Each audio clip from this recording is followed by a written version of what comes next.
in just a minute, but for right now, this is Meadows Place City Council regular meeting, and this is a regular meeting agenda. It's January 25th, 2022 at 6:44.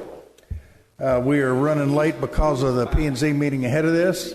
And the first call to order will be to announce a quorum is present. We have all members of council present. We have Jimmy is here to say the invocation, and we're taking volunteers, Ken, to lead us in the Pledge of Allegiance. Would anybody like to? Ken Smith is going to volunteer for the Pledge of Allegiance. All right, if everyone would stand for the pledge and remain standing, please. Pledge allegiance to the flag of the United States of America and to the republic for which it stands, one nation, under God, indivisible, with liberty and justice for all. Let's pray. Lord, we thank you so much for giving us an opportunity to gather here tonight. We just ask that you bless this time together, God, that you go before us and prepare the way as we look at the work of the city, God, let it not just be the details, but let your hand be involved in every part of that, God. We just ask that you again continue to bless this community, bless the people, bless the volunteers, the staff, all those who are involved to make this just an amazing place to live, to work, and just raise up our families and communities. God, we thank you so much for all that you continue to do and ask you to watch over. Amen. Thank you, Jimmy. And that is Jimmy Fenwick, one of our residents, and we thank him very much for that. Item number one is the video award presentation. We're going to take a little 4-minute break as we look at one of the two videos that was an award winner here. And you got it? You can either look at these or that one back there.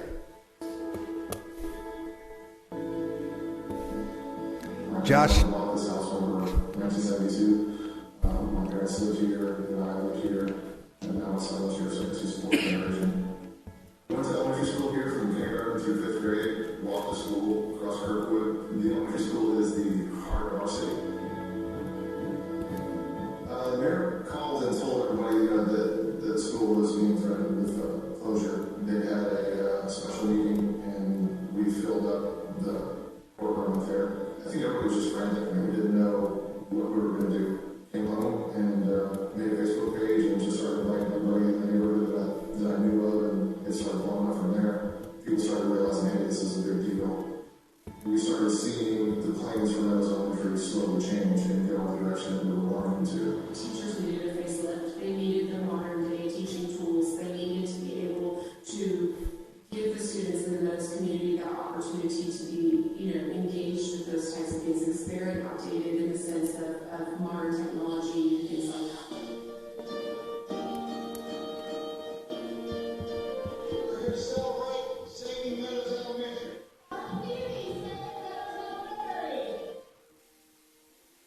Whatever we described it, it was a significant win for us. We're here because of that school.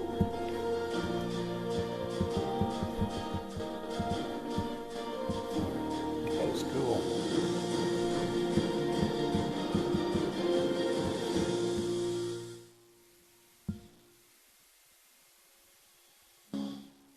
What can we do to capture the history of the building? The summer that we moved out, we celebrated the 45th anniversary. The original Meadows was completely open concept. As a community, we came together and did visioning sessions to ensure that that part wasn't lost. And the architect walked us through the process. What are the monumental things that can't go? What are you looking for? When you walk through the building or here in the library, you see it's open. It has that ability to stay open. And then you walk into the collaboration spaces. Already our teachers are very naturally putting those students in those spaces, letting them interact with each other, and then their classrooms open up if they want to make it a larger learning environment. The idea of collaboration spaces and stuff is something new that taught teachers through. This is just more natural for this staff. If you look in our classrooms, we have standing desks, we have floor-level seats, we have wall stools, we have things that provide option and choice to students, because the students have that choice, even if it might be where they sit or how they're sitting, that into place into their journey.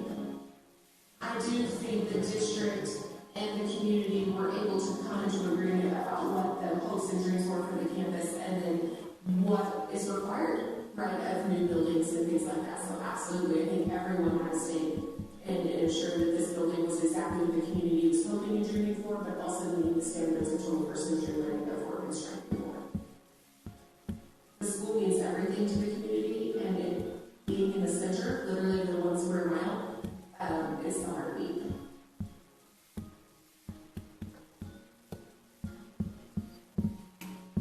Parents truly love being here and being a part of it, and that's what's exciting. And the kids are just amazing. It's the most diverse little school I've ever worked in, and the kids are the best part. Thoroughly blessed to have grown up here, and thoroughly blessed to have been a part in this. It was extremely rewarding.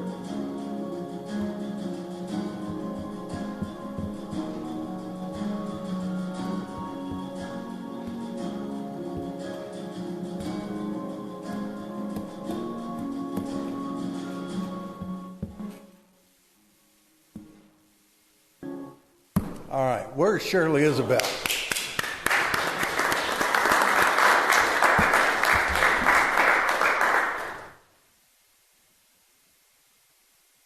Ladies and gentlemen, what you just watched was one of the 2 videos that we submitted.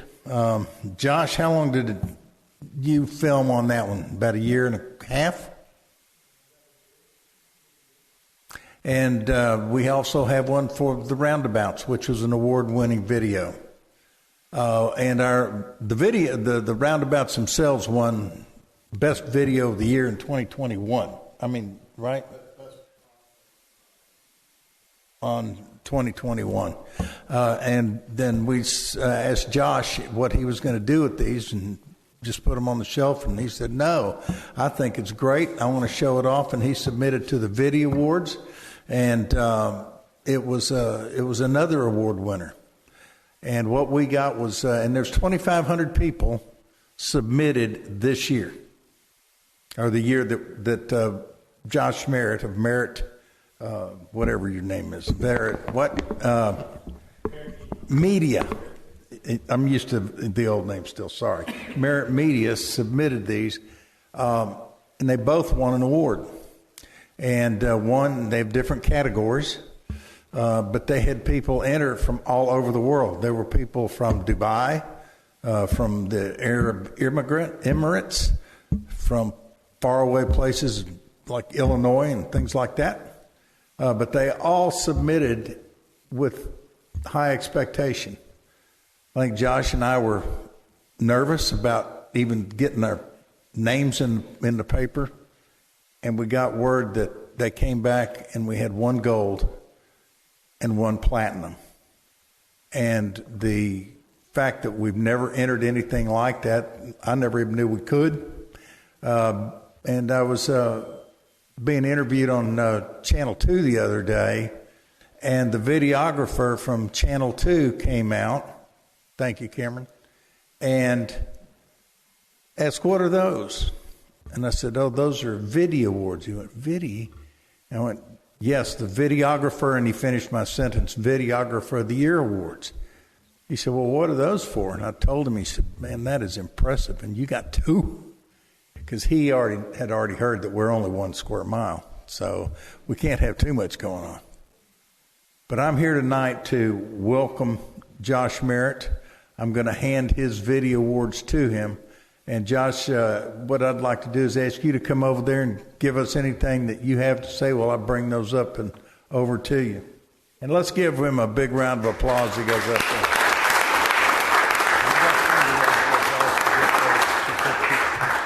Well, I didn't prepare anything. No, I'm very excited. I've worked with Meadows Place for the past 4 years. Y'all are one of the first people I got to work with and was able to grow with. So I'm very honored to be here and be able to tell y'all stories, and that's always been a passion of mine. So thank y'all very much.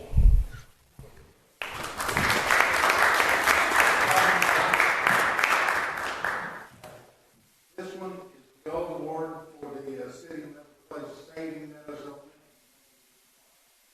Platinum winner is Kirkwood Reconstruction Project.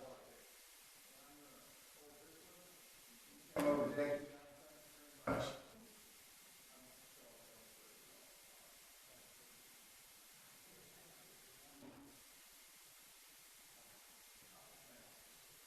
Congratulations again, Josh. Josh came out, and here's your certificates to go with those, so you can have them framed. We were going to frame them when we got them. Very cool. Hey, no, that's good. Those are yours. Take and show off and look at them. Great.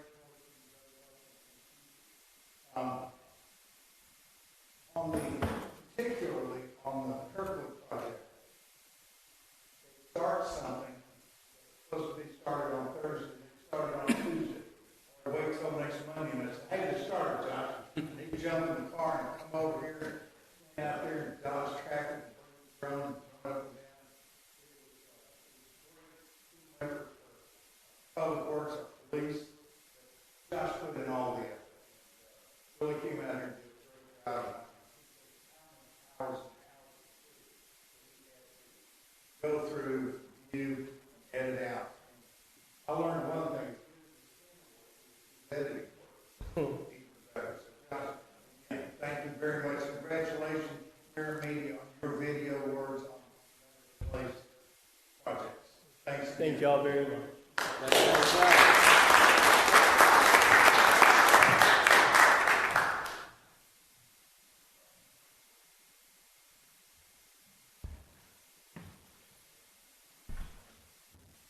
Okay, we are off and running. Josh, you don't have to hang around if you don't want to. We've got the police department reports, item C. One, we're not going to have the chief here tonight. He's with his mom, so let's all keep them in our prayers. And Assistant Chief Jack Ashton will present the report and answer any questions council may have. Mayor, council, citizens, thank you for coming. Josh, I wish you'd have hooked up with us sooner. You have your packet. We'll go over the spreadsheet and the numbers for the reporting period from the last council meeting up until yesterday. Number of reportable accidents, 15. Number of arrests, 11. Calls for service, 1,566. Number of reports, 40. Citations issued for traffic, 112 for 233 charges. 0 citations for city ordinance violations. Warnings for traffic issued, 53 for 116 charges. And 9 warnings issued for city ordinance violations. Gave us a total activity count of 1,990 for the reporting period. Moving down into the lower section for a little more detail, 1 assault, 1 burglary of a motor vehicle, 0 burglary of businesses, 0 burglary of residents. Again, the 9 city ordinance violations, 0 criminal mischief, 1 fraud, 0 robberies. Our all-inclusive business and property check, which includes business checks, close patrols, house watch, school, and other, 904. We had 7 thefts, 1 UUMV, which is unauthorized use of motor vehicle or auto theft. The TLC program, we had 14 that passed, 4 that failed, for a total contact count of 18. Again, the reporting period is from 12/22 to 1/24/2022. And the city ordinance breakdown for the warnings issued, 4 for solicitors, 3 for noise complaint, 2 for fireworks. There were no citations issued for city ordinance violations. We had 15 reportable accidents. This is a little higher than our normal average. And looking back through there, we had quite a few little fender benders in the parking lot, like at Sam's, Walgreens, and even a couple in the neighbor backing out and not seeing the car. That's why we usually have one or two. This time I think we actually had 6 of those. So, and then our usual areas in the high traffic area. Going into your packet, I believe Chief Stewart tells you to peruse through the activity and goes to the notable activity that is on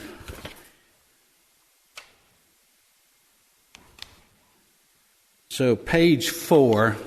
This is double-sided printing, so it's on the back of a page. At the top you have your flock safety, that we had 22 investigations. 12 of them were located.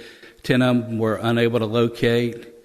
We had 14 of those were stolen vehicle alerts. And as you can see, that we had 2 vehicles that we investigated that had already been recovered and not removed from the system. And you see the note there for HPD.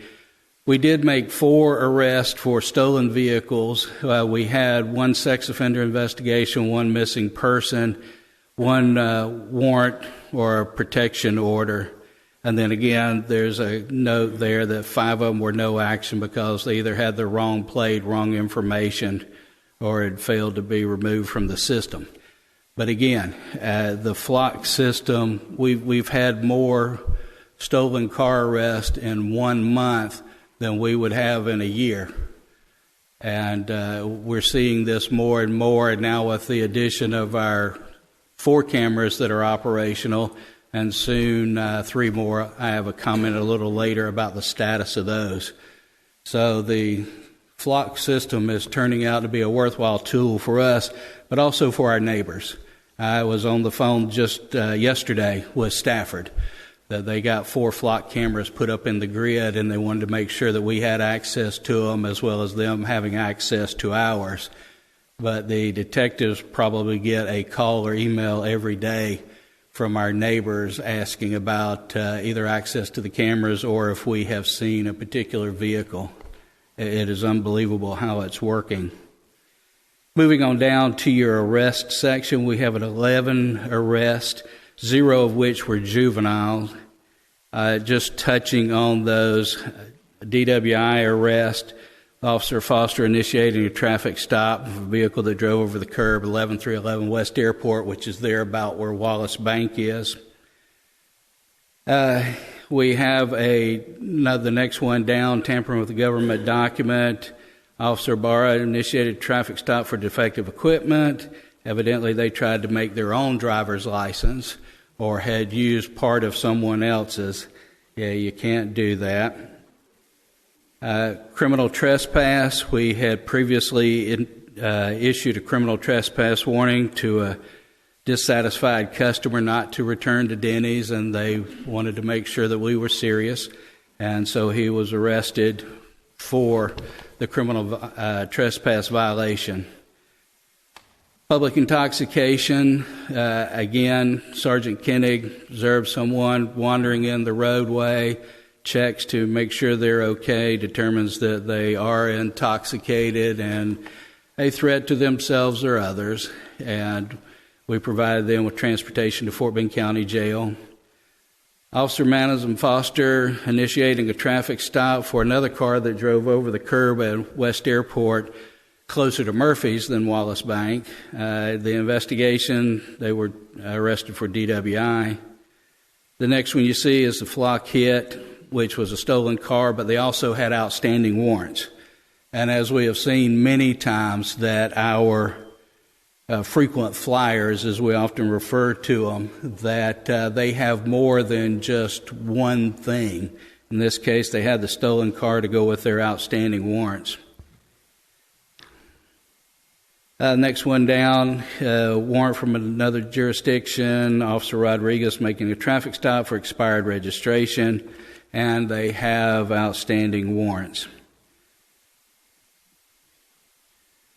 Going to page 6, Officer Foster had a minor accident, 230 Southwest Freeway, which is there about Helfman, between Helfman and Sterling McCall. And during the course of his accident investigation, determines the driver was intoxicated. They were arrested, taken for the DWI. The next one down, again, flock hit, stolen vehicle, warrants. Fast forwarding, the next one, flock hit, UUMV, or stolen car. This one is evading. They tried to elude the police when they went to make their stop and bailed out of the car at the Extended Stay Suites, which is right over here behind Sam's and Gringo area, bailed out and ran. Lieutenant Adamas and Officer Sumba were in pursuit, and Officer Sumba was able to outpace him, tackle him, take him down, and now he is in Fort Bend County. And then going over to page 7, our last entry, again, flock hit, UUMV, carrying unlawful carry of a concealed weapon. Officers Jackson and Richmond received notification of a vehicle stolen hit. Officer Richmond located the vehicle, initiated traffic stop, and made contact with the driver, who also had a stolen firearm. Once again, it's not somebody that just had a stolen car. It's not somebody who was just trespassing. These are honest-to-goodness bad guys. When you start talking about stealing guns and running from the police, they're not people that we want in the city, and Flock is helping us to maintain our safety and well-being.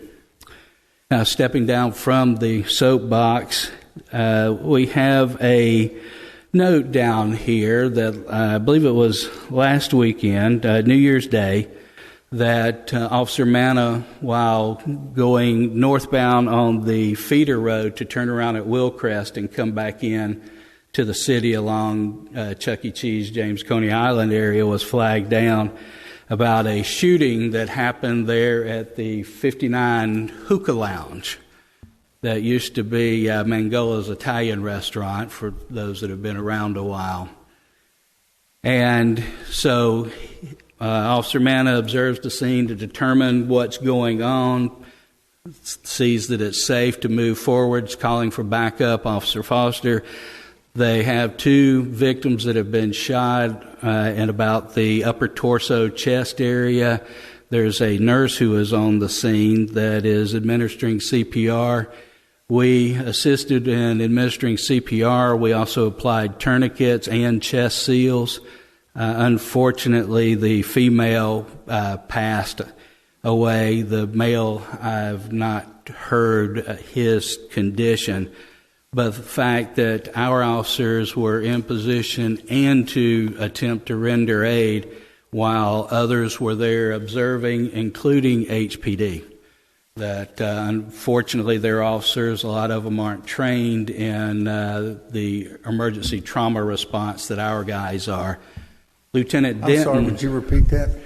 That we are ahead of Houston Police Department of 3,500 police officers. Yes, sir.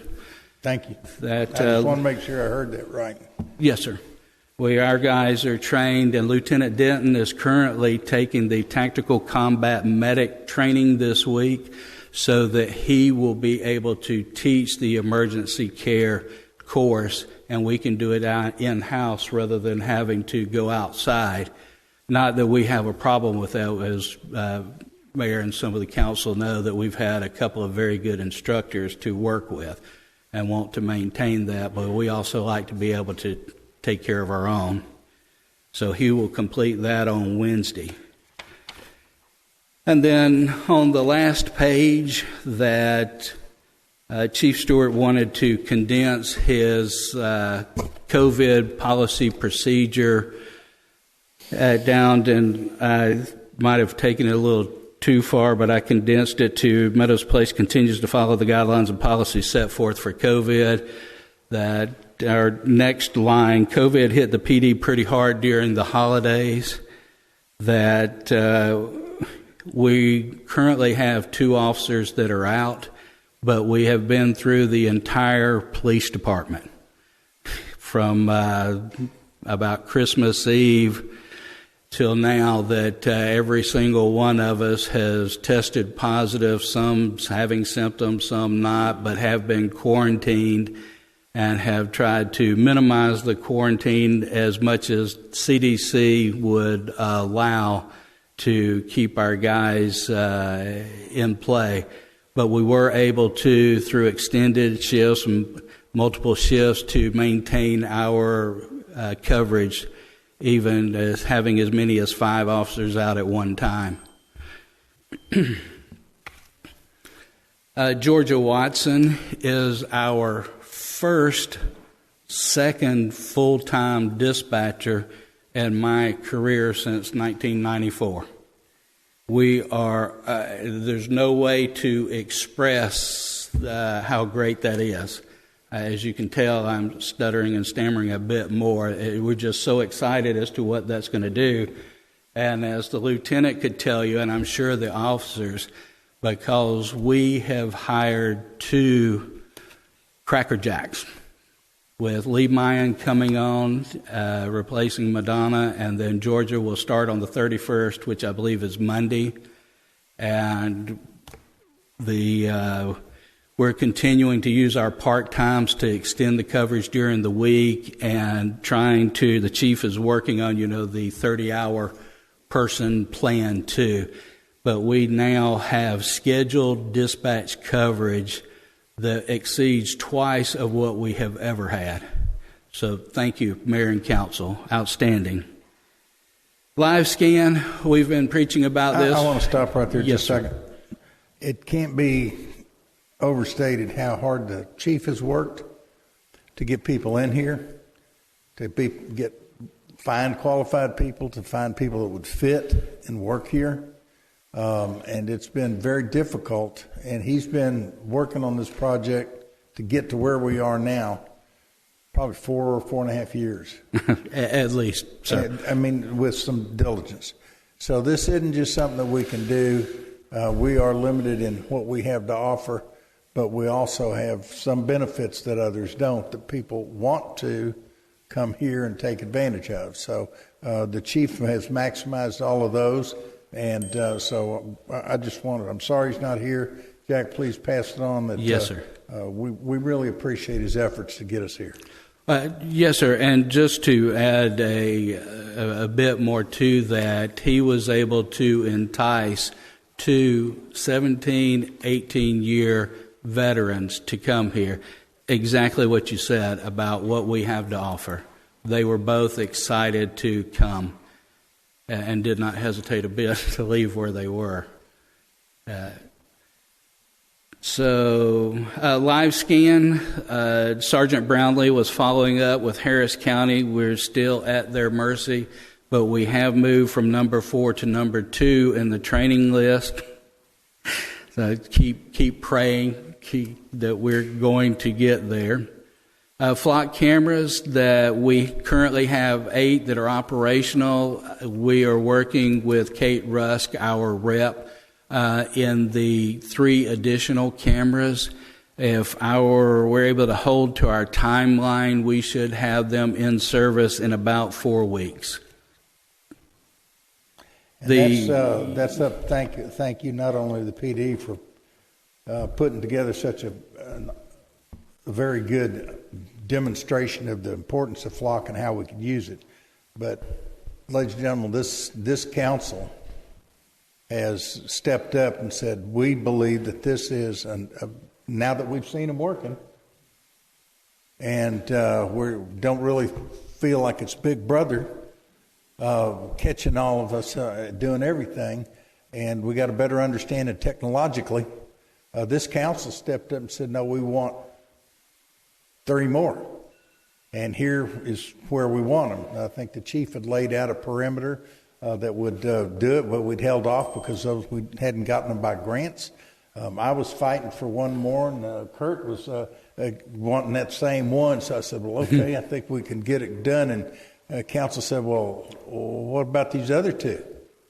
Well, those are going to cost, well, let's see if we can find it. And we just made it happen. And so I want to take my hat off to this council who was very proactive in looking after citizens and residents of the city. So thank y'all, council, on that one. Y'all stepped up big time. Yes, thank you, and very proactive. And so now we will have all access points to the city covered. How about that? Let's clap.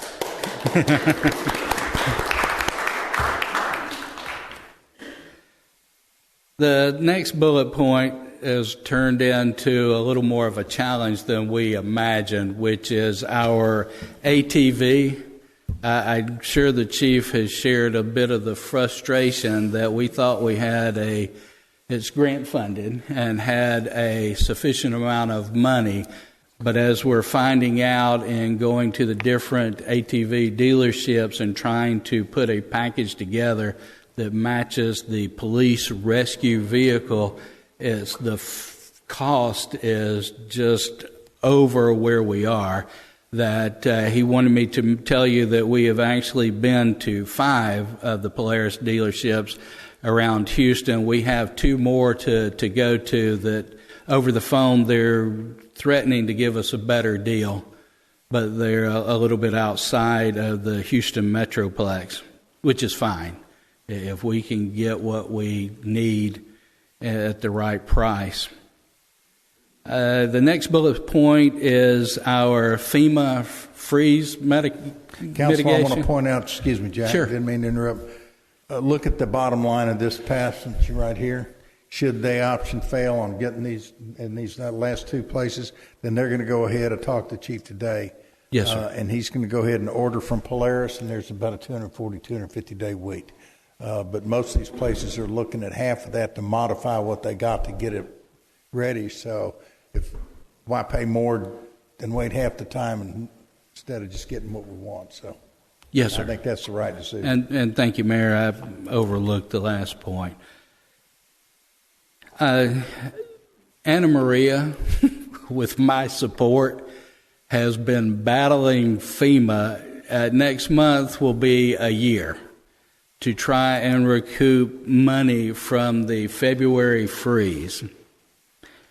The chief, myself, and Anna Maria went to a FEMA class, learned how to fill out FEMA paperwork, and the guy who was teaching it told us first thing, it's FEMA's job to find ways to not give you money.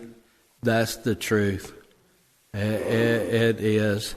But we have a wrap-up phone call on Thursday where we think we're all in agreement with the numbers and that we have to agree, Tatum, the state has to agree, and then FEMA. If everybody's in agreement, then we'll all sign off and submit that, and they will instantly, in about 3 months, reimburse us. So,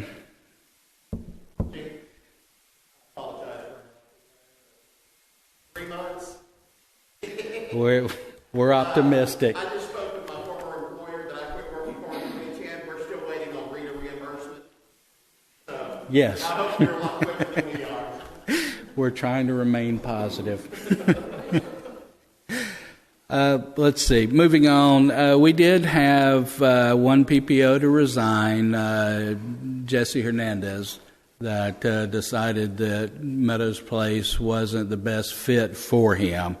And so he resigned last week. And we're still moving forward. Officer Bruno and Officer Sumba are in the program and moving forward.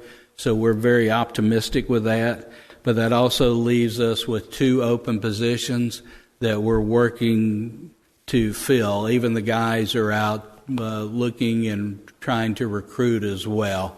That most of our guys have been here long enough to know what works for us. and what kind of person. As the mayor mentioned, it is very important to us that we find people that belong here with us.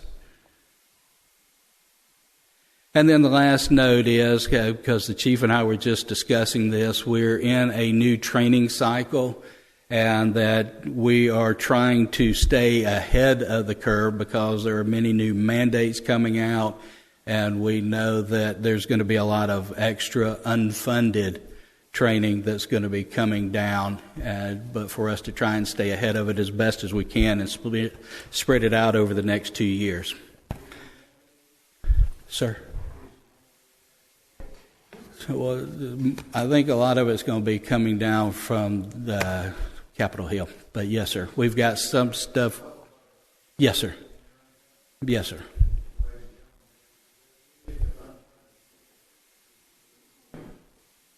That they send it down for us to do at our expense.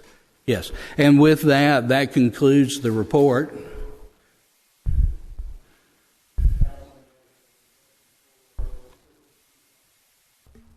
I just wanted to say thank you. Clearly, the flock cameras are paying off, and we have a very talented police officers that can handle the bad guys that you guys are coming in contact with. It's amazing. Every month, you and the chief give great reports on all the different things that you guys are, and big stuff too, not just little bad guys. It's some pretty big stuff you guys get involved with. So I think you guys are doing a great job, and thank you very much. Thank you. It's the guys, starting with the lieutenant, that are out on the streets that are doing the work, but we will pass it along. In saying about the flock, it's one of the few things that we have put in play that has shown almost an immediate return. Each day it amazes me when I hear or see that it's gone off in what we're doing.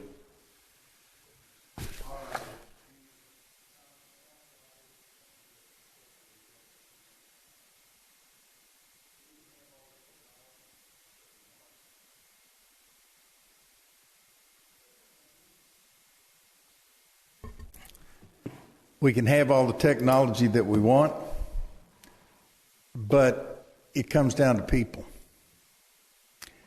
And I received a compliment that I want to pass on to you, to pass on, Lieutenant, to the crew that was there, and to everyone else. There was a death in Meadows Place. I went by to offer my condolences, and which were very well received.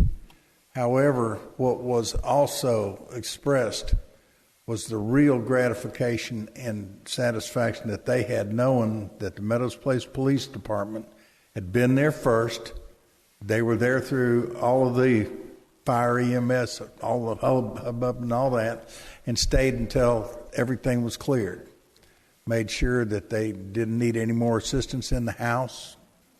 Made sure everything was closed up, locked up, and the lady really, really, truly appreciated it, and asked me to pass that message on. I thought, what a perfect time, because it happened today, and that's something that our guys and gals go through every single month. We have somebody, multiple times, sometimes a couple a day.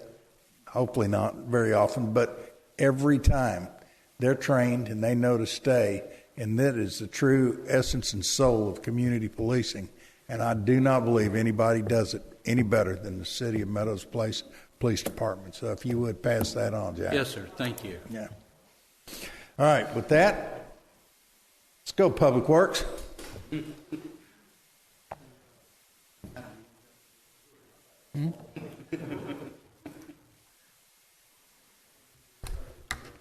Oh, good.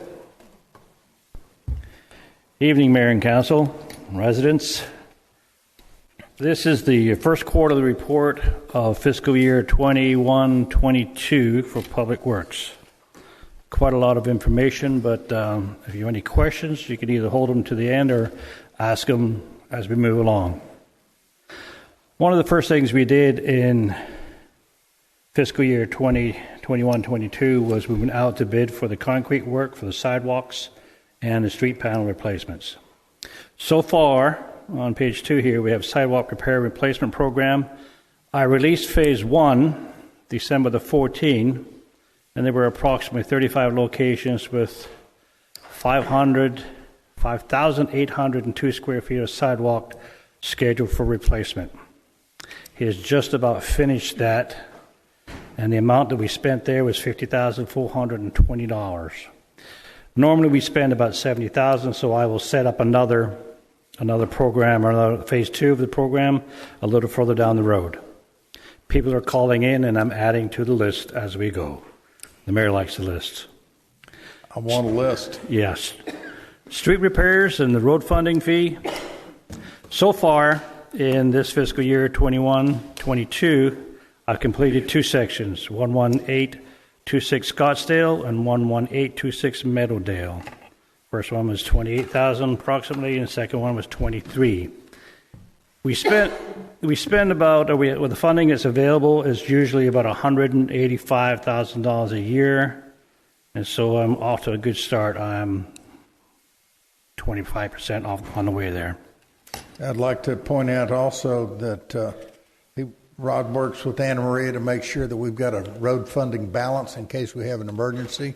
And last I checked, Rod, we try to maintain about $100,000 in that.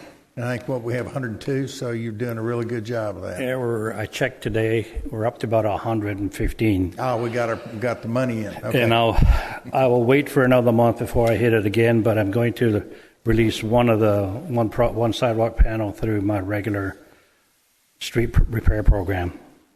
Any questions on that, ladies and gentlemen? USW. Expenses for October, November, and December 2021. October was $68,885. November was only $18,685. And it should be December, so it's $37,546. The monthly bill for November started out at $51,384.84, but it was adjusted by credits. Anna Maria does a review on an annual basis to make sure that we are being billed properly, and we have an agreement with USW that anything over a certain dollar value is appropriately billed and not billed direct by an outside vendor. We found a number of situations the outside vendor had billed us and also billed USW, so we paid twice. But we can thank Anna Maria for catching that. Other repairs for USW and outside vendors. Well motor number 3 was repaired for the second time in 2021. The first one, I believe, was in February. The second one was October or November. Both times, the motor shorted out. And so we've had that repaired again. And I've also had some other additional equipment installed to prevent that from happening again. I've had an over and under voltage regulator or a monitor, an equalized surge protection, and lighting arrestor at the actual wellhead. So there's an extra layer of protection there. I'll tell you more about well 3. It's going to be a lot of fun. The traveling bridge we repaired on a temporary basis. That was an amount of $17,281. But when we started to run it again, we found a gearbox had frozen up. The gearbox still has not been repaired. We have picked it up from the vendor that had it, and I've taken it to another location to get the process expedited. I have no cost on that at this point in time. The wastewater treatment plant, we had a blower failure. That was early in October, I believe. But we had both the blower and the motor failed. So they've been replaced. The motor, we replaced a new one. It cost $11,708. And the approximate cost of the blower repair was just under $25,000. We also, on well 3, we had a main disconnect completed. The actual disconnect was the original. and it was inside the building. We had it removed to meet code and put it on the outside of the building, which is safer for the employees when we're working in an emergency situation. That was $16,840. As you can see, I spent quite a bit of money on replacement of components.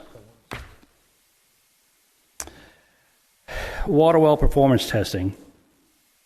This is something that's done on an annual basis, and unfortunately I've got some not so good news with regard to the testing. We have 3 wells. Number 1, 2 were satisfactory with regard to the report concerning the overall efficiency, the flow meter accuracy, the pump well drawdown, and just working very well. Static level and the pumping level are maintained in a very good, stable position. I included the report, and sometimes the graph speaks 1,000 words. It shows on well 1. You can see where the static level, the capacity, and the pumping level are all pretty stable, if not moving upwards. That's the same for well 2, but unfortunately when we get to well 3, that performance report was not as good as I would like to have had. First thing we noticed was the overall efficiency was down to 57%. And if you do a quick reference to the other 2, they were approximately about 68, and I think it was 65% overall efficiency. So that well is down compared to the other 2. The most important thing that came out of this investigation was that we do a flow test and we do a particulate matter analysis, and we found a trace of brass in the water sample. Your pump bowls, which are located approximately 400 feet below ground, is where the source of that brass is coming. There's bearings, etc., and things are worn. So what happens is once the brass starts to come in contact, you have metal on metal, and that's where you get your shavings. It's good that we caught it at this point in time. At least the pump did not self-destruct and fall down to the bottom hole another 400 or 500 feet to the bottom of the water well. And as Charlie says, that's when you go fishing. So I had the water well, that new motor that we just replaced for the second time. They removed it, took it all apart again, removed the electrical components I just had installed, and they pulled the well. They did that for a cost of, I believe it was $8,700. And for that, they will disassemble and perform a TV survey on the well also. The TV survey has been completed. I do not have any costs with regard to what it's going to be to repair this well, but looking at the graph for this well, you can see quite plainly that the pumping level is decreasing, which means that we're having some sort of restriction downhole. That has been confirmed by the initial review of the TV inspection.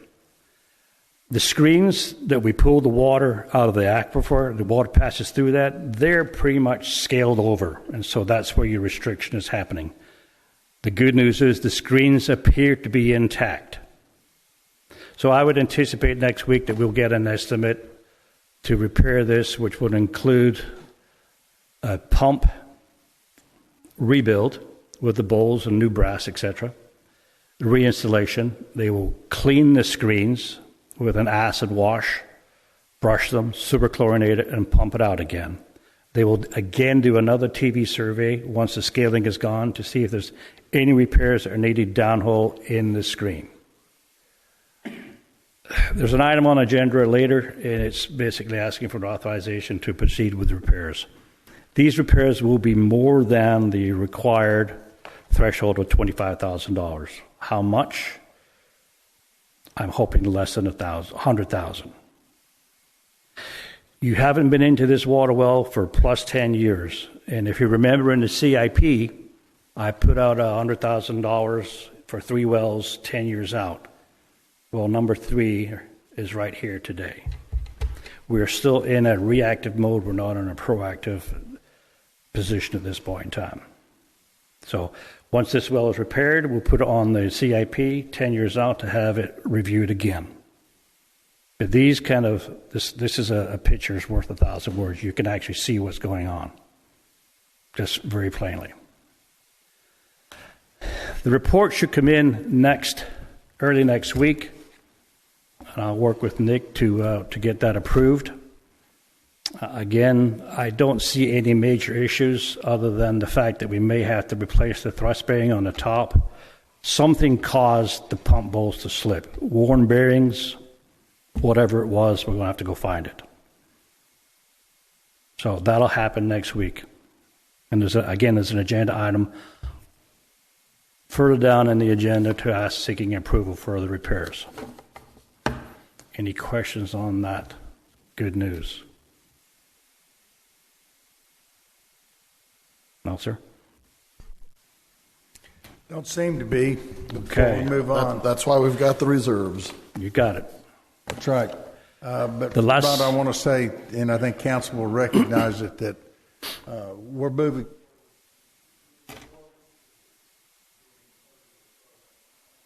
It was on. We're getting close to being proactive, and I know how hard you're working on that. Yes. I really appreciate it. I feel a lot more comfortable being in a proactive position than I am broken. How much? So thank you. Yeah, it's a lot more expensive when you drop your pump downhole, and it's usually in the middle of the summer when you're at your peak production days, and it's not good. Just on a second note, I received a notice yesterday that plant number 2, we now have plant number 1 and plant number 2 working. Plant number 2 has dropped the booster pump. I can probably have that fixed within a week. I received the quotes for 58 tonight, so I haven't had a chance to review them and or discuss them with the city administrator. So that should be less than $15,000, but we'll use that in the regular maintenance budget. Okay, I'm sorry. The last thing that I have there is that in October, I back up, in October we also bid out the sprinkler irrigation system on a monthly review. This is the report. This is a sample of the report that we received in December, and it goes through. I did this for information only, so this is exactly what you know, what you're getting, what you're paying for. It goes through the monthly test, the Glen Meadow Park, Brighton, Kirkwood North and South, and it shows exactly what the problems are, and on a monthly basis. We fund the repairs as much as we can. I watch my budget and try and spread that out. This was for information only, and Miss Colleen in Parks gets a copy of this also. So we're all on the same page. Any other questions for me today?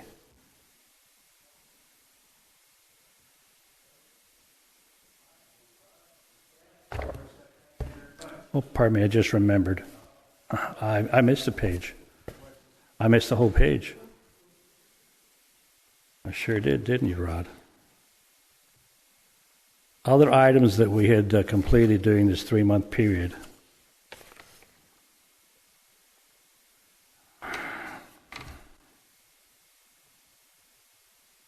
One of the good news was that we ordered a lift station pump, and it has been out. The lead time on it was 16 weeks, and I'm now told that it is offshore on a ship somewhere, and it's scheduled to be offloaded on February the 14th, and it should be installed a couple of weeks later. But you know how that goes. A brief summary of some of the other things that the projects that were worked on and by Public Works in October, November, December. We've got requests out for commercial doors to replace a door in finance, and that's going to help the police department with their new security system because the Dutch door that's there is not going to work. Majors Field, we have just about done most of the work there. Defense construction is pending. They were 8 to 10 weeks out when we contracted with them early in December, so we're waiting on the contractor. The dirt work is almost completed. They're trying to get the fields to dry up. I believe they broke about 4 heads, and so when it turned on, it flooded them. I've got Ricky, our irrigation guy, working on that tomorrow. I'll be out there also. The gateways were installed. That's new gateway communication for the meter reading system. 1, 2, and 3 were all installed. 3 is at water plant number 2. The second one is at the ball field, and the first one here is at City Hall. The first one failed prematurely, or when it was supposed to, I guess, on schedule 8 years. But we did those repairs and those change-outs because of the cell phone companies are no longer supporting the old software, and we had to do an upgrade. Wastewater treatment plant upgrade, Ovivo and HMR, where they have provided us a draft of what they're going to be charging for the total rehabilitation and design of the traveling bridge assembly. The rough number at this point in time was just under $1 million. I haven't received their professional services contract or proposal at this point in time. I gave you the update on the lift station pumps. Wastewater treatment permit renewal has been initiated. It was due in September of 2022. I start early and get things done ahead of time. What we're waiting for at this point in time is the lab results. The heavy metals take a little longer. And I've had a look at the draft permit, and so that should be ready by next month, I hope. Also, the new air conditioners for the EOC have been delivered and installed completely. I think I already told you that in a regular meeting. That was another $33,000 we spent on that. The belt press at the wastewater treatment plant had new belts installed because it also failed. I think that's enough.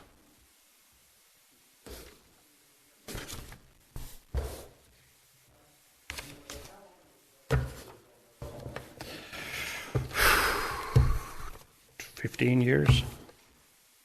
They run well as long as you keep them straight and you don't over-tension them. You don't get them running off the end of the...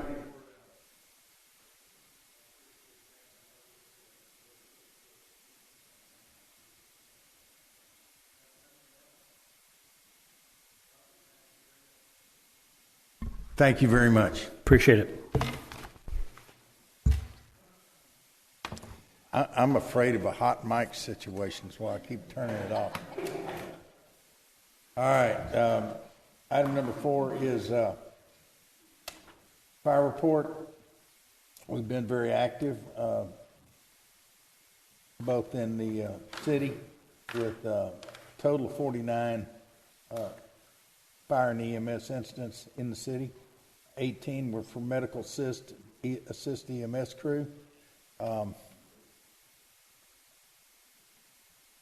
Some of us can remember when we didn't have EMS in the city. And those are some long minutes. Now we've got them here 24/7, and boy, does it make a difference, and it makes a difference in people's lives. And so I'm thankful for them. We had all different types of calls, false alarms included, but there was only one of those. The others are active or alarm-related, short circuit wiring. There was a gas leak somebody noticed, and they responded to that. So there's a lot of things there, including motorcycle vehicle accidents. We're all coming in. These are the normal things that they come into every day.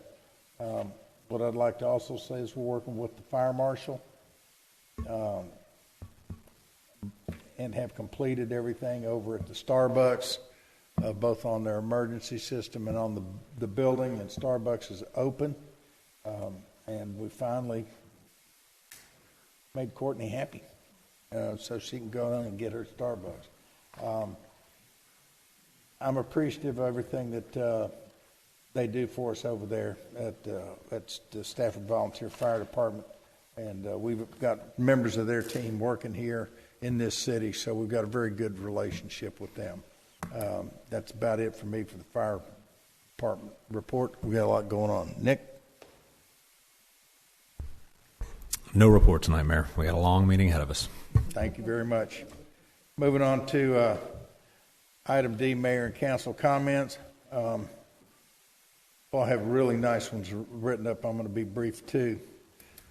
It is important to note that we are in a new Meadows Place voting precinct. We were in 2022. We are now in 3022 because of the redistricting. About 80% of Fort Bend County got redistricted and completely changed around. Our precinct chairman was Grady Prestige, and it is now, what's his face over there? Andy Myers, who was here 20 years ago, and he's back. But we are now in 3022, and I want everybody to pay attention to that because we've got some elections coming up, and I've noticed there is inaccurate information on both the Republican and Democrat sites as they try to catch up with these changes. We are in 3022. All right, item B, boards and commissions and EDC. As you can see tonight, we have a full panel for our Planning and Zoning Commission with alternates.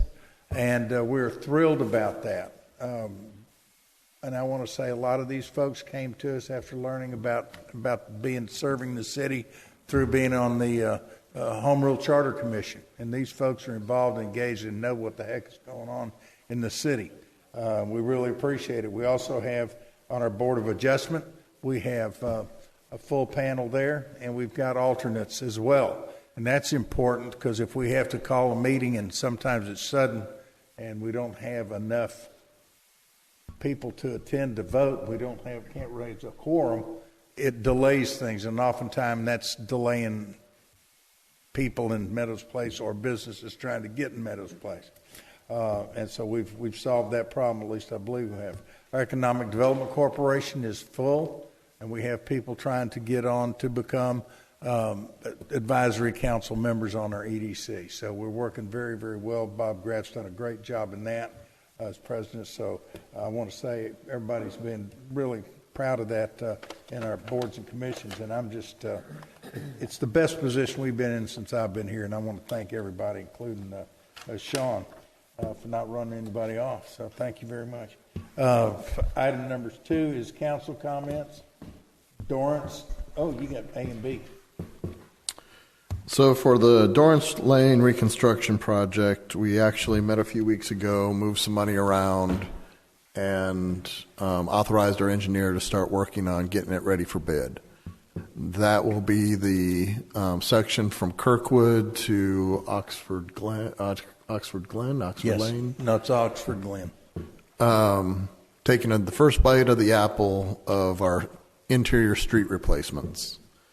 We've got a little bit of work to do before it goes out to bid. Right now we're trying to get it advertised February 8th. And if we do that, construction will start probably sometime in June by the time we get all the paperwork done and everything else. We've got some town hall meetings to kind of inform the residents what they're looking at during that construction. It will be a mess. We will have one lane, one direction during that time. We're going to have to move mailboxes so that they can still get their mail, things of that nature. But like I said, it's the first bite of the apple. Start replacing the streets in the city. Any questions on Dorrance before we move on? The next item is the mobility project to do the bikeway through Meadows Place and Stafford. We do finally have an alignment that CenterPoint has blessed, going from basically Montecito all the way down to, what's the street in Stafford? The Sugar Grove? Sugar Grove. That leads to the fountains. It'll be about a 10-foot wide crushed granite trail. We plan to have a pedestrian hybrid signal to help pedestrians cross West Airport. That's still in discussion with CenterPoint because they don't want anything under the power lines, but we think we'll work it out with them. It'll add a parking lot at the EOC, as well as we're going to try to make some improvements to the parking lot there on Dorrance as well, possibly get asphalt or concrete on that parking lot. I can't remember what the dollar amount is coming from the county, but this is 80% funded from the county, 20% from the cities. All right. Well, Rick, thank you very much. And if you look at Nick and I can attest to all the incoming emails we've had in the last couple of days from Rick as they've walked this thing through. So thank you very, very much, Rick. I appreciate it a lot. And we have a very interesting post office update today from Alderman David Mertens. David?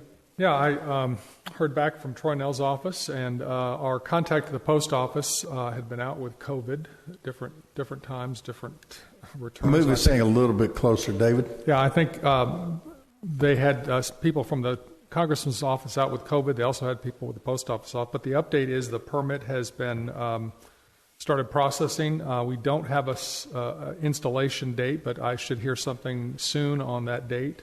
And so it's now in process. I guess the second part of it, we still have to coordinate a meeting with the local postmaster to deal with the delivery issues, but the post office box issue, it looks like it's a matter of time, not an if or when. It's just trying to get those dates locked in. So we're making some progress. And for those who don't know what the heck he's talking about, David has been working about 6 months with the post office, and it all started with the blue post office disappeared over here by Walgreens. And at that same time, we were having some pretty severe postal issues inside the city. And not being one to shirk my responsibility in passing the buck, I saw David's enthusiasm and zeal on dealing with this, and I handed it and asked him if he would take this on. He's done a phenomenal job, is working and has contacts now. Everybody over at Congressman Nell's office knows him, and we have a really good relationship with the post office now. I personally think the Postal Service in the city has improved, but I want to thank that out because people need to know that if you're having issues, David put something in the newsletter and says, "Hey, contact me. Please contact him if you have postal issues." And he'll get with it and find at least somebody to talk to about it. I just awarded that there were so many Meadows residents that responded that the Congressman's office asked us to stop. They reached that point where, hey, we've got enough now, because when I first started, they said the more we get, the better. At some point after I sent out the second message in the newsletter, they had so many requests, they asked me to, hey, we've got enough now. So anyway, it pays. Way to go, you Meadows watch Place. the video about the school, the same thing, when the citizens get behind, residents get behind something, it really does matter. All right. Thank you very much, David. This is some good work these councilmen are doing. Moving on to item E, regular agenda. I'm going to move down to item 4. Accept the report from the Planning and Zoning Commission regarding the application for specific use permit under Code of Ordinance, Section 153.094, et cetera.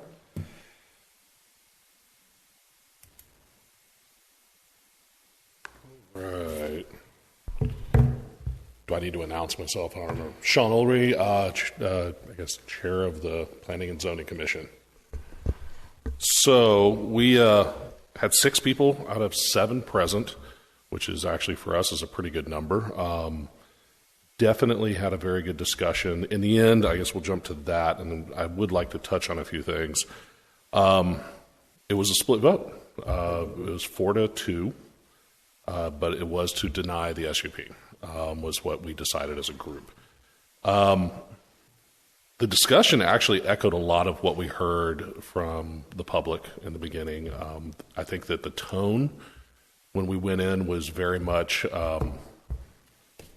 strong, I would say, in terms of not being very interested in pursuing this. And as we had the ability to sit with a representative from Quick Quack, answered a lot of our questions, and I think that there was a lot of softening of the desire whether or not we should have a Quick Quack there.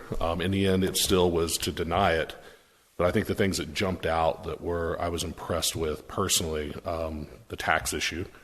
There was a lot of interest in being very accommodating to what our desire was. I felt more like it was an initial, this is a number as a platform to jump from, so that might be an opportunity there to have further discussions instead of, hey, this is a hard, 10,000 I think was the max window that they presented, that there might be some room to move.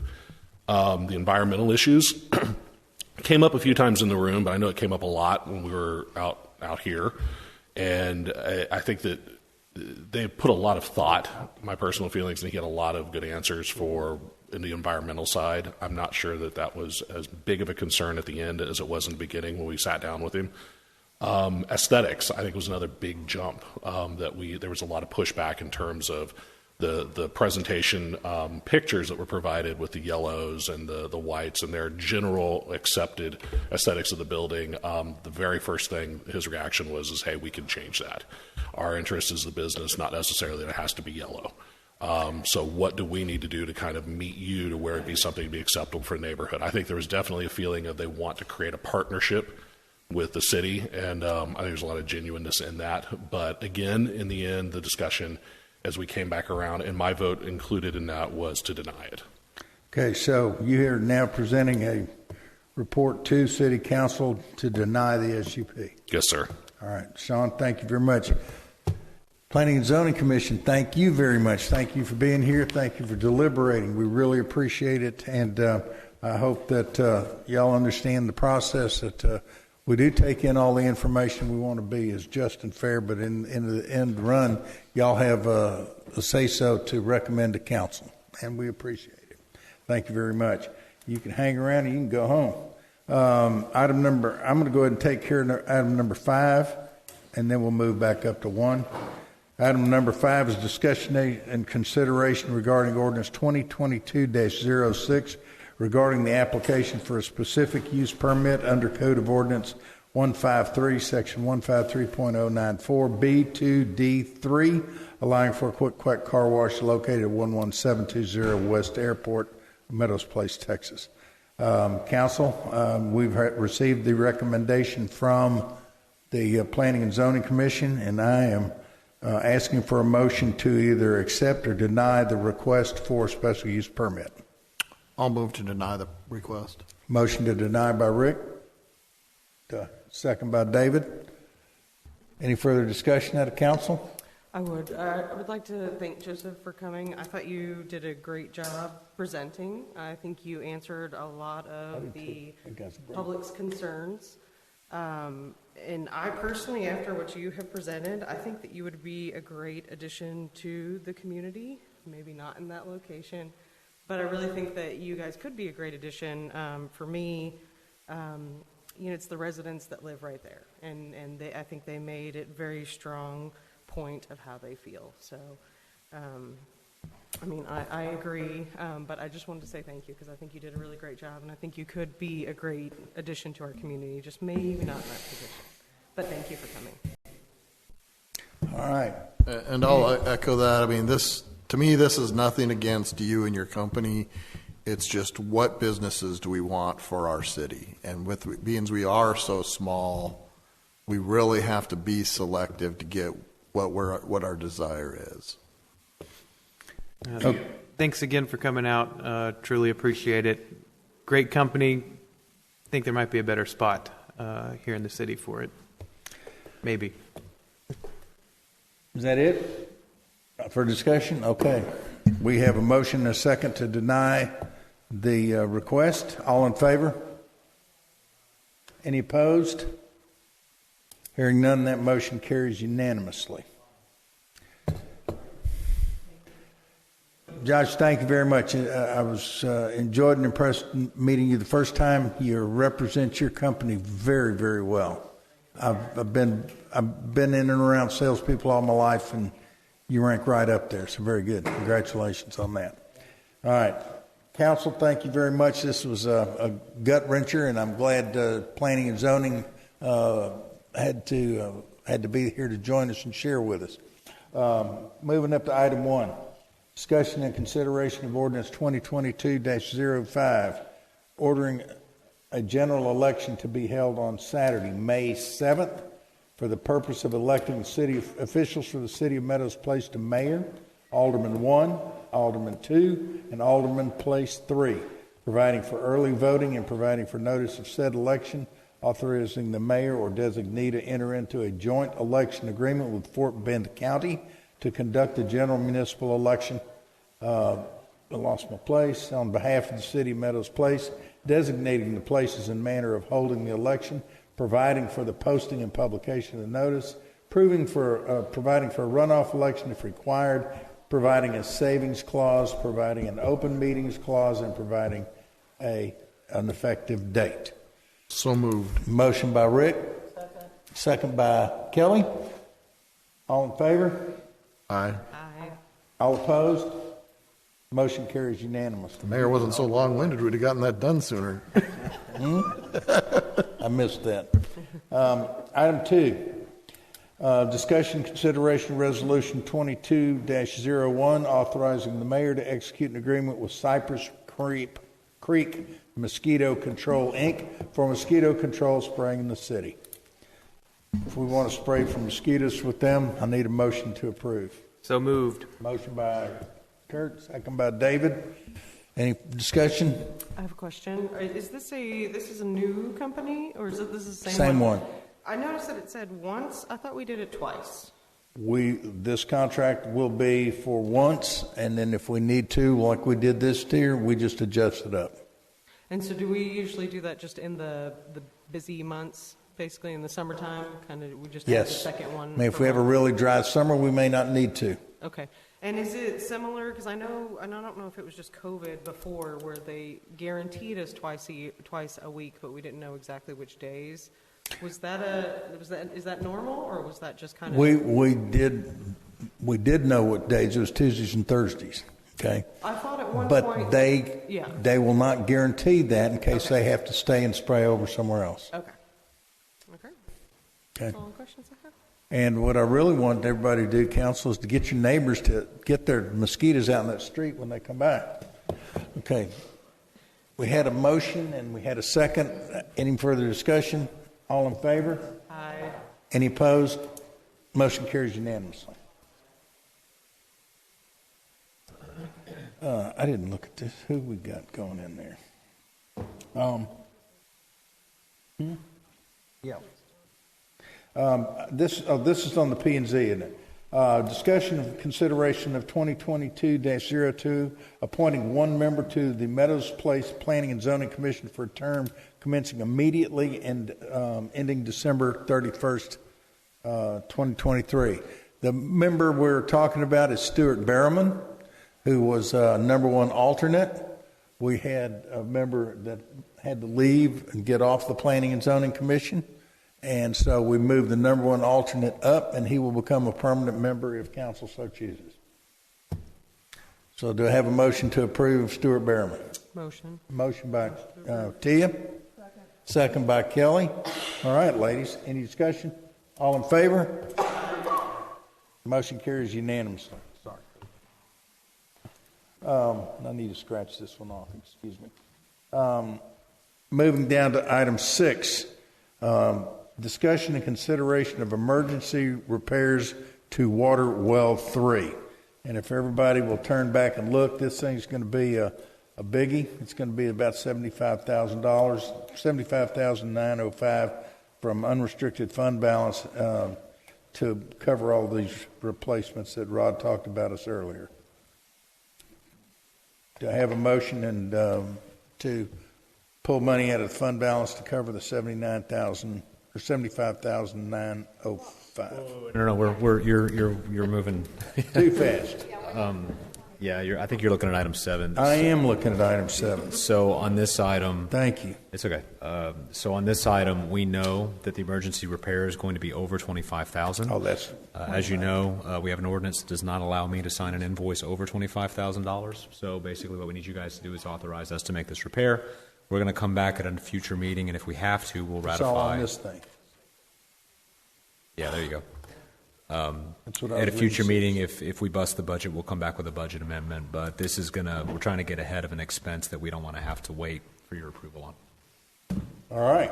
Well said. Move to approve the mayor and city manager to move forward with the emergency repair. Second. Second by Tia, after a motion by Rick. Any discussion? All in favor? Aye. Any opposed? Hearing none, motion carries. Unanimous. Thank you. I was getting hungry, didn't hurt. Okay, this is item number 7. Ordinance amending Public Works capital outlay budget to the tune of $75,905. So this will be ending September. I want discussion consideration ordinance 2022-07 amending the general fund revenue budget for the fiscal year October 2021 ending September 30, 2022. In that amount of $75,905 in the general fund to line item 100-040-58-000, Public Works capital outlay for the completion of the Majors baseball field reconstruction of 3 AC units at the training center. Do I have a motion to amend the budget? David makes the motion. Second. Second by Rick. Any discussion? I appreciate all the info on where it's going, Rod. All in favor? Aye. Any opposed? Motion carries unanimously. Moving on to Chapter 8. Discussion and consideration of Ordinance 2022-08, amending Chapter 130, Miscellaneous Offenses of Code of Ordinances of the City of Meadows Place, Texas, by adding Section 130, Donation Collection Containers. Has everybody read that and does understand what's happening here? We have an ordinance. We have dealt with them in the past, but without being specifically named as ordinances or as collection things. This simply eliminates any gray areas or any doubt. Move to approve. Motion by Rick. Second by Kelly. Any discussion? All in favor? Aye. Are you happy, Nick? I'm always happy. All I know is I drive the one up by a 90A just west of 6 every day, and it's just nasty. In case anybody didn't know, we have found people living in them. This is section, or item 9. Discussion consideration regarding City of Meadows Place Code of Ordinances, Chapter 153, Section 153-.073 regarding garages.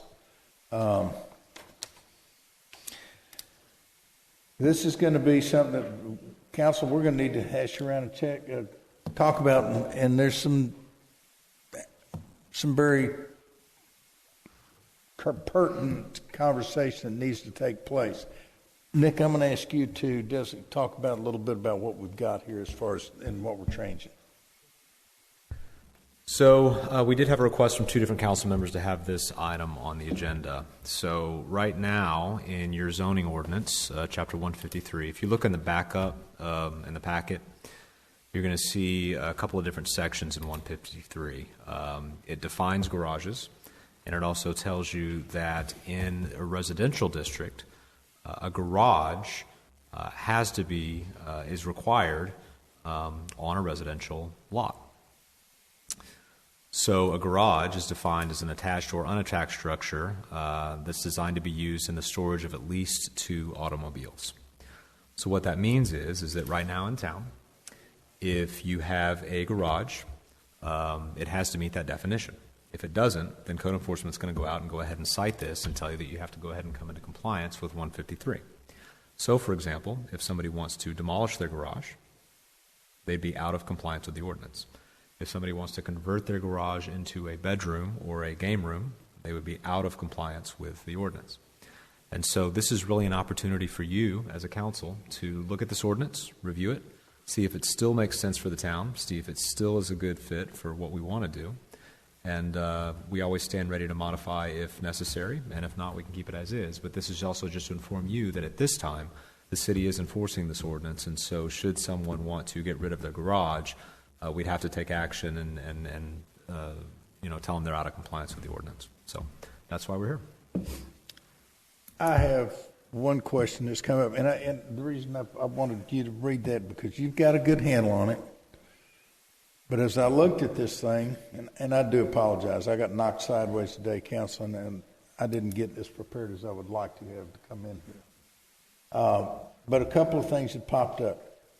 it says being an enclosure designed to be used in the storage of at least 2 automobiles. First and foremost, it doesn't say they have to be used to store anything. It's just designed that they will hold 2 automobiles. And that's been a discussion that has come up, and I just wanted to clarify that. If there's any discussion or counter to that, let me know, but I think that's the case.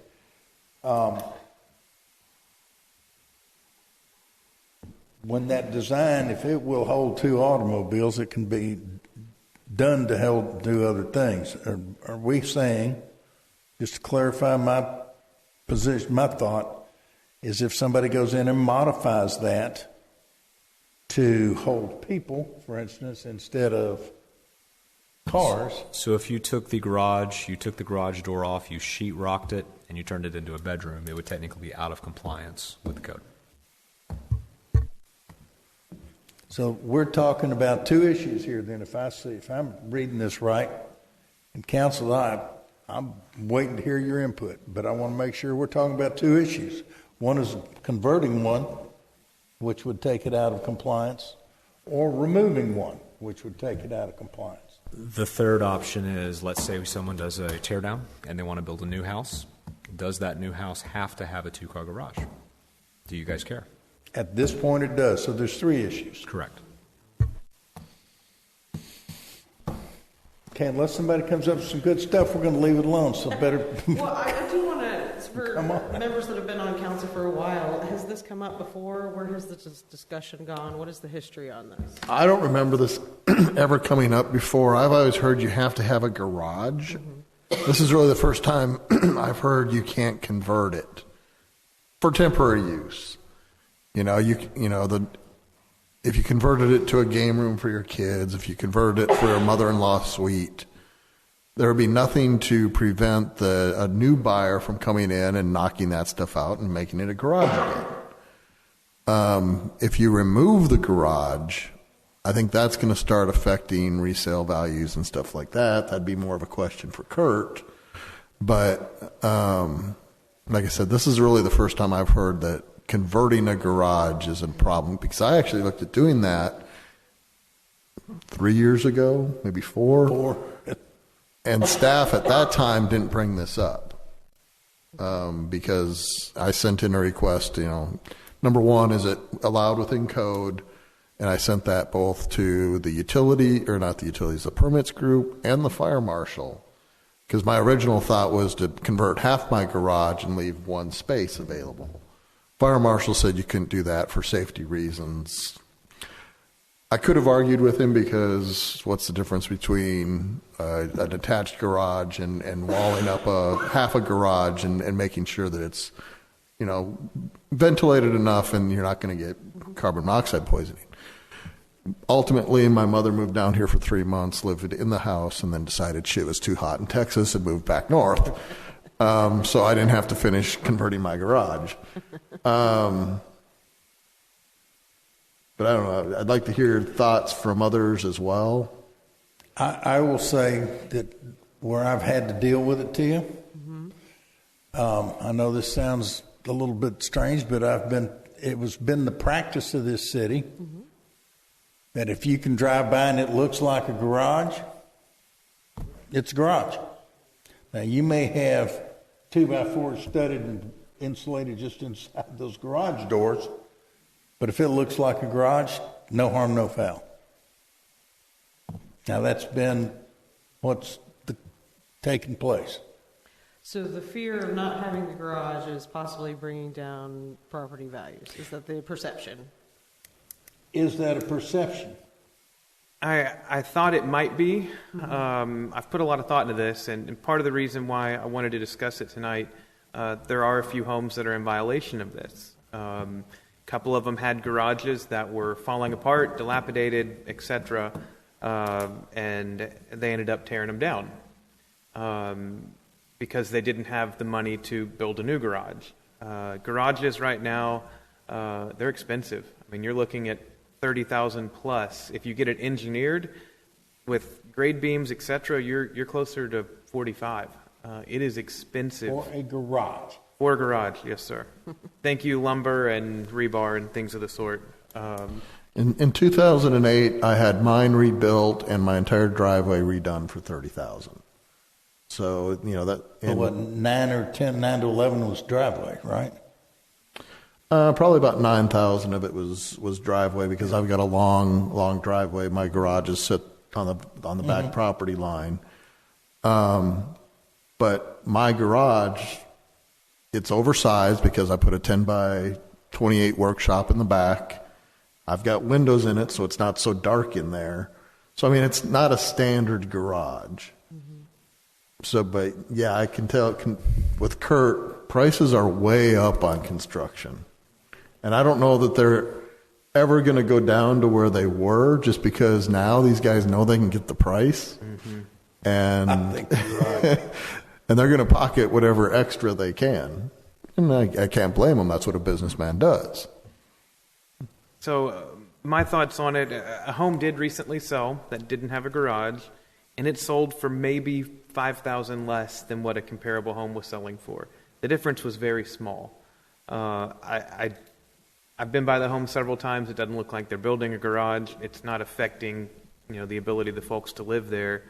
And so part of me is thinking, hey, if someone wanted a garage, they bought a house without one, they can build one. Great, if they have the money for it, if they have the desire for it. It's just tough to make that a requirement if the building is falling apart and we say, hey, you got to take it down.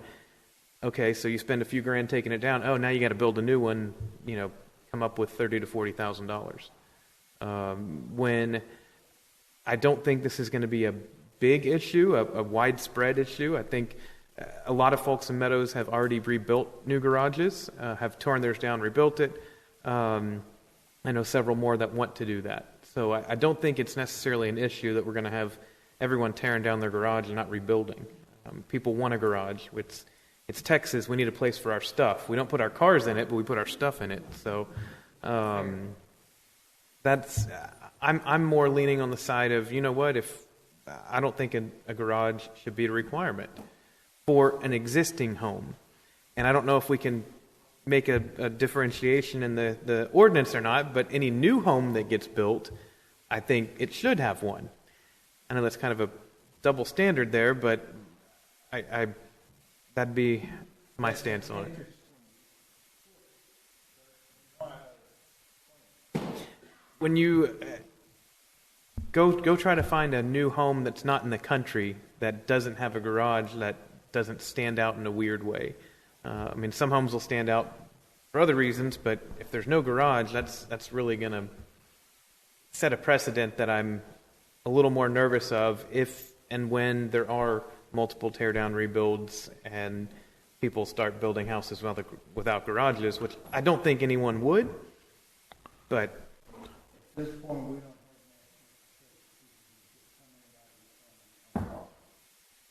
Yeah. A previous council, and I think it was just me and Charlie left from that council, actually played with setting minimum house sizes on rebuilds and requiring them to be bigger than or larger than the one that was torn down by 20%, minimum square footage, something of that nature. At the time, everybody backed off of it.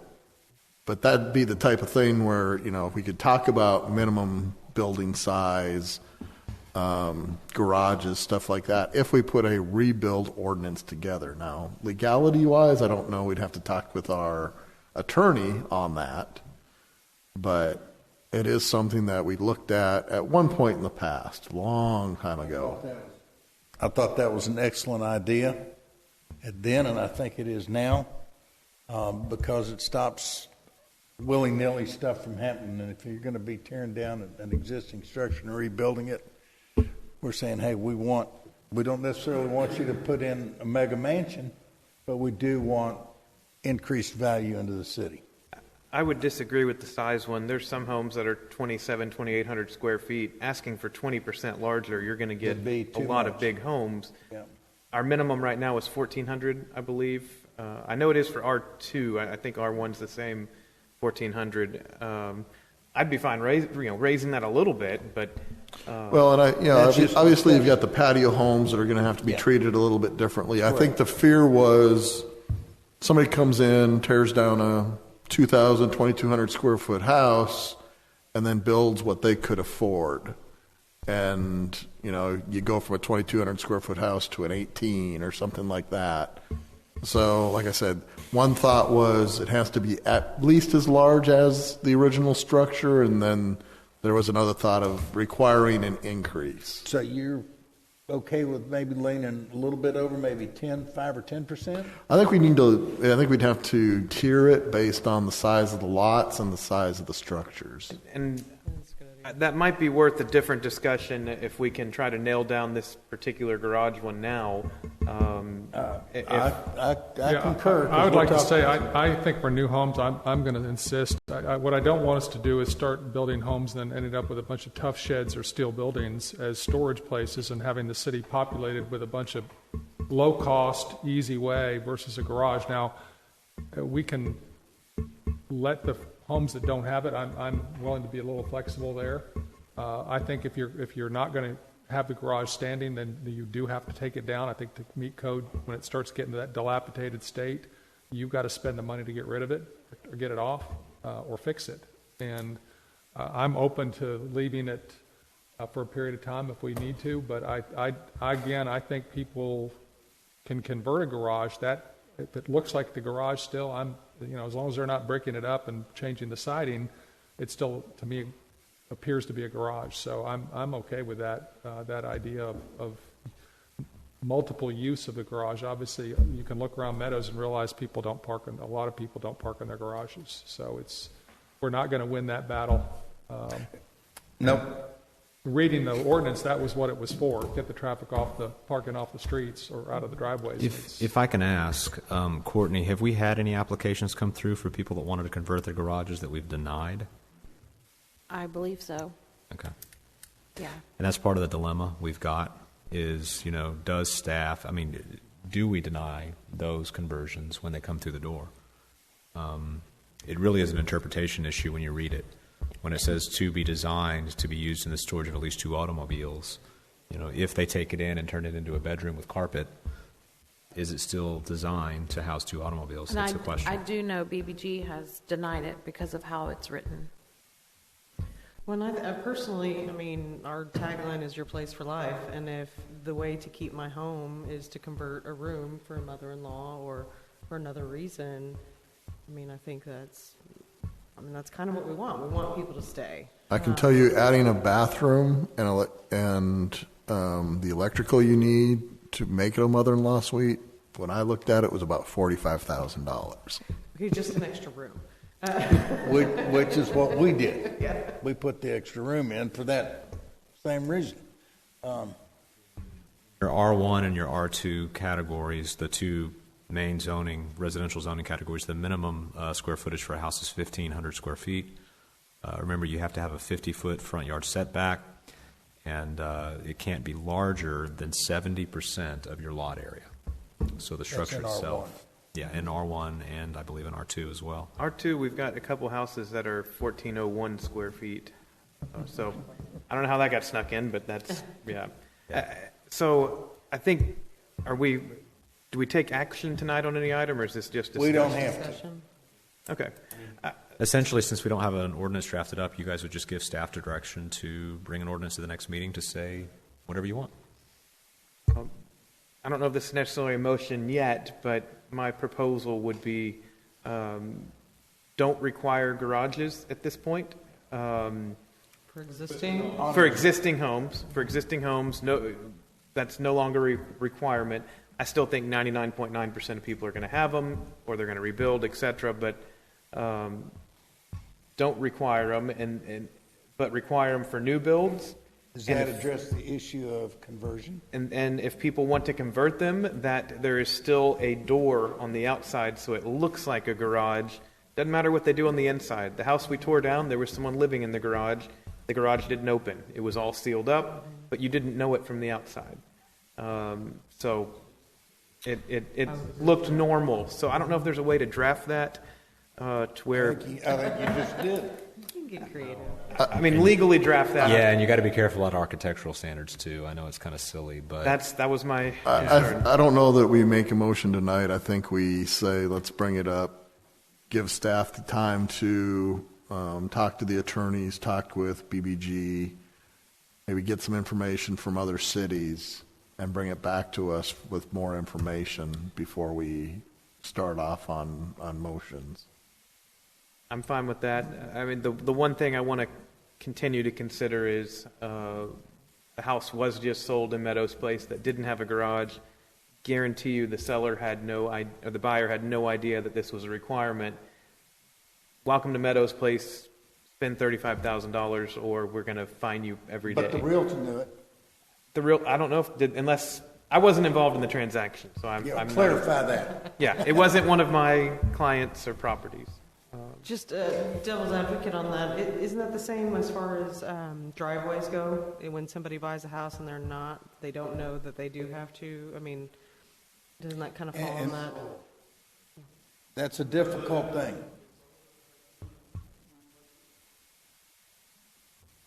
What's that? The driveway? We're addressing that now, Jim, in this way, because exactly what Kurt's talking about is something that terrifies me. Mm-hmm. You get somebody that comes in here and we're saying, hey, you have a safety issue on your driveway and you're in violation. No, we're not going to give you a certificate of occupancy till you fix it. Mm-hmm. But I just spent every nickel I had on the house. Well, now you need to go borrow $9,000 more to fix it. Well, I don't want to do that. So what we're trying to do is get it on record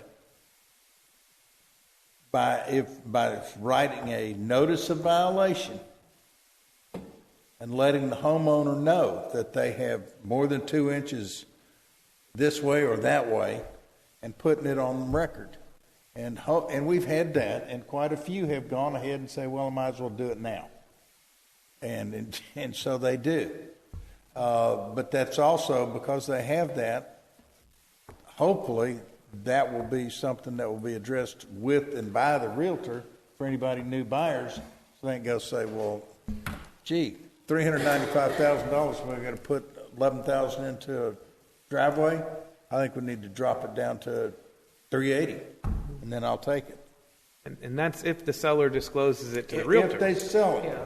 Because they cannot put it on their seller's disclosure, and Yep. then I the new buyer understand buys that. it, and then the buyer can go after him, but then he's got to pay attorney fees. And The whole thing, I understand. It's a mess. It is, and it's a tough. mess.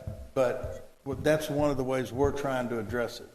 Right, but I think, Kurt and I have talked about this before on the real estate side. I think we've turned the corner where people that are trying to get top dollar, if their driveway is in that bad a shape, they are already repaving it. And the ones that are selling it with that driveway the way it is, they're probably selling to a flipper who's going to come in and replace it. Yeah, the problem seems to be taking care of itself a little bit better than it used to. I think that's a good way of putting it. More people are doing their driveways. I think the notices are helping as well. Hey, there is a violation. There's And not when as we many see that as are. much concrete work going on around the city, by the city, as there is, I think people go, well, man, that makes my driveway look terrible. And they talk to the contractor saying, how much would you do my driveway for? And, well, what they're doing is they're getting together. We had yeah, you do. So back to the original issue. We are at a point, if I remember the conversation, to asking staff to put together some information and check with legal, check with some other cities to see if anybody has the magic bullet for us to look at or use, and then get back with us. Is that correct? Yes. Nick, you think that can be done in a month? What do y'all want? Good. We just told you. You weren't paying attention. I was paying attention. Well, I don't know that we're pointed one direction or the other. It's what have other cities that we want to emulate doing? Are they requiring garages, or are they allowing for conversions?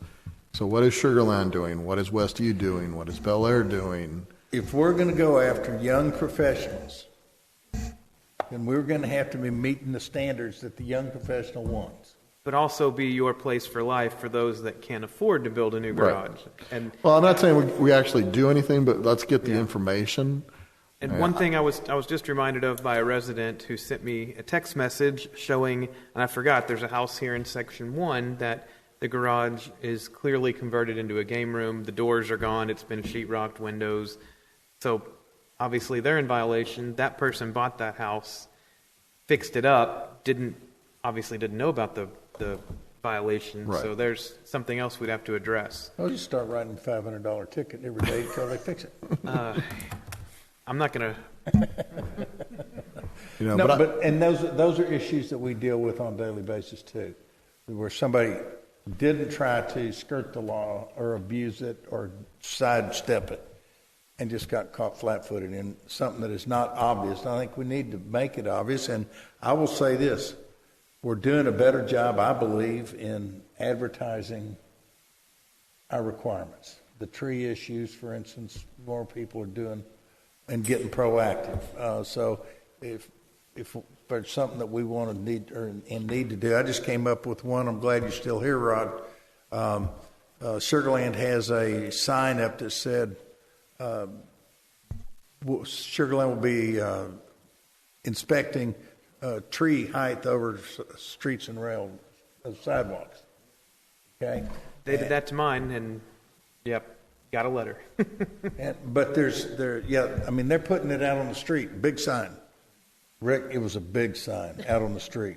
Okay, so that's one source educating them. We've got the marquee now, newsletter, et cetera, et cetera. So we can do that, and I think educating people, but we got to decide. And I'm hearing, I don't know, I don't care, and I do care, but I just don't know what I want. When somebody drives through Meadows Place, I don't want it looking weird. And can an ordinance read from this day forward so that those who have had the conversions in the past and don't meet compliance now, but obviously weren't aware of it, have lived there many years, we don't want to go after them. That's not the goal. Yes. We can do that. Okay. Yes. All right. Unless we don't like them. No, the instant you create an ordinance, there is an existing non-conforming standard, so they are grandfathered. Perfect. Okay. So they'd be fine. Thank you. And that's a good question because people are going to ask that very thing. What about me? That's how it's going to come across. What about me? I know this is off topic, but we've been talking about signs and communication. One of the things I wanted to see if there's a consensus among us to have a workshop in February to talk about communications. And so why don't you talk about getting that set up instead of doing the middle of the agenda right now? That's good. I'll bring that up at the end of the meeting. There you go. Okay. So, Nick, I think where we're at is we're still in discovery. I'll bring some info. I'll show you what other cities are doing, and we'll figure out what y'all want to do. And would it be possible to see a draft ordinance, maybe not something fully done, but how we could word it to where... How would we word it? To where existing homes don't have to have a garage. Okay. If they do convert, it needs to look that way if we're allowed to do that, and then new homes. And we would know what's going on if they come and get a demolition permit, which they would be required to do. Yeah. If the idea is for us to have an ordinance that says that only new construction shall have two-car garages, we can absolutely write that ordinance, for sure. And just and counsel, what we're saying then is it's whatever you want to do out there. And so if a property owner or a developer comes in and tears down and builds a new home, they would be required by the city to have the two-car garage, but once it is sold and somebody lives in it, at that time, they can do whatever they want to with that garage. You can do that too.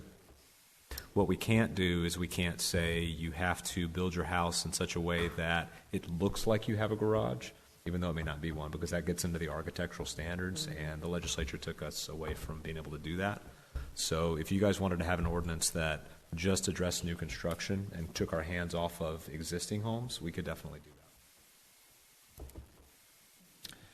Has anybody got a good reason why we should not allow somebody to tear down the existing garage? I can't think of one. I mean, I know we had talked about parking situations, street, but nobody parks in the garage anyway. And My people wife park on does. the street. We can't control that as well. But I thought about all those issues. And I can't really, unless somebody else can come up with one, I can't, other than possibly property values, which it doesn't sound like is an issue. I just think it'd be weird to not have a garage, but. I agree, and I think if people bought the house that didn't have one, they would want to build one. Maybe not right now, but hey, save up some money and they're going to end up doing it. In the case that you're talking about, there's a space already there for a garage. Correct. Okay. And in this situation, we have older homes, so there could be garages that are dilapidated, and they they're have better that. off to not have that structure than it is to have it up. There are so many. Tear down your garage and go pay $150 a month at the storage place over here, right? Or get rid of your junk. Okay, we're off topic.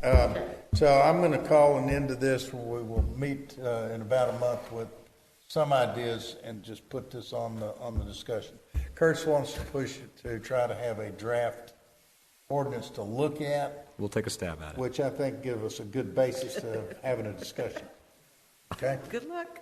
It's going to be. And nobody came up with a reason not to. So I can't find a good reason not to move on to the next item, which is, what is that? Oh, consent agenda.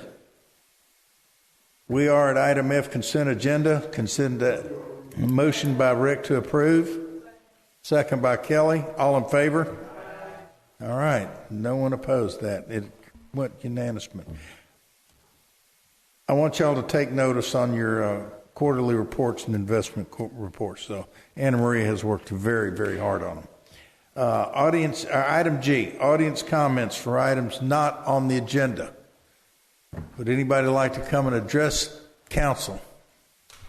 Going through, Charles, you got nothing to say? Can I say something without having to get up? You can tell jokes. I mean, whatever you want. Okay. I got something. Okay. Kelly's going to address us as not a member of council? Yes. Too tough. I'm What do too you got? lazy to get down there. Okay, what do you got? I want to give a shout out to the mayor. I don't know if everyone saw it on Channel 2 News the other day. We've got some residents that are Fort Bend County, but they live in Houston on Radford Street, I think it is, over there in Park Glen. And they come to Meadows Elementary, et cetera, et cetera. Well, Houston did an audit and decided by denying their trash service, they're going to save millions and billions or something along those lines. And so as of the first of the year, these people were not getting their trash done. Houston came and got their trash cans and they called Charlie and said, what can you do? And he contacted our waste company and they got it taken care of. I know everybody was very appreciative of it, and it was on the news, and it made us look really like we were somewhat nice people. And those people paid their water and sewer bill to the city of Houston and still got denied service, which is crazy. And I'm thankful the mayor was able to take care of that so quickly. Thank you for bringing that up, Kelly. You know, I got a lot of feedback on that, and it was all positive. And what tickled me the most was I love our city. We do things like that. Way to go, Meadows Place. You came through again. Folks, that makes me feel proud to live here. It really does. And I just, I was proud of those comments. So thank you, Kelly. But I think we also shows that we have a right vendor. So good for him. Anybody else? David?